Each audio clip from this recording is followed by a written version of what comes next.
படம் நல்லா இருந்துச்சு. உங்களுக்கு பிடிச்சிருந்ததா? பிடிச்சிருந்தது. ஓகே தான். Feel good movie. Family movie நல்லாயிருக்கு. எல்லாருமே பார்க்கலாம். நல்லாயிருக்கு மூவி. தனுஷுடைய டைரக்ஷன் எப்படி இருந்துச்சு? டைரக்ஷன் பவர் பாண்டி ஸ்டைலில் இருந்தது. நல்லா இருந்துச்சு. ஆனால் இன்னும் கொஞ்சம் அதான் ப்ரெடிக்டபுளாக இருந்துச்சு எல்லாமே. ஆனால் நல்லாயிருக்கும், பார்க்குறதுக்கு நல்லாயிருக்கும். மியூசிக் எல்லாமே சூப்பராக இருந்தது. ஜிவி எப்பயும் போல் மாஸ். உங்களுக்கு பிடிச்சதா? எனக்கு பிடிச்சது. அருண் விஜய் ஆக்டிங் அவரும் நல்லா பண்ணியிருந்தார். நித்யா மேனன் லாஸ்ட் படத்தை தலைவன் தலைவிக்கு அப்புறம் இதில் ஒரு நடிச்சிருக்காங்க. இதில் டிஃப்ரெண்ட்டாக இருந்தது. அவங்க டிஃப்ரெண்ட்டாக நடிச்சிருந்தாங்க. எப்பயும் போல் அவங்க நல்லா நடிச்சிருந்தாங்க. ஃபேமிலி ஓரியன்டாக இருக்குது. நல்லா இருந்துச்சு படம்.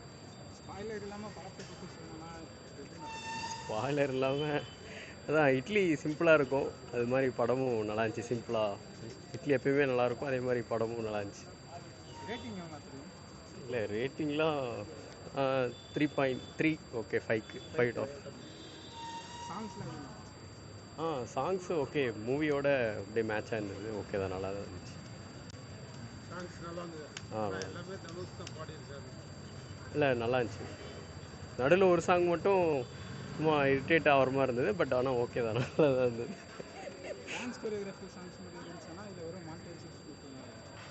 ஆக்சுவலாக நிறைய மாண்டேஜ் சீன் இருந்தது. அது நல்லா இருந்துச்சு ஆக்சுவலாக படத்தில்.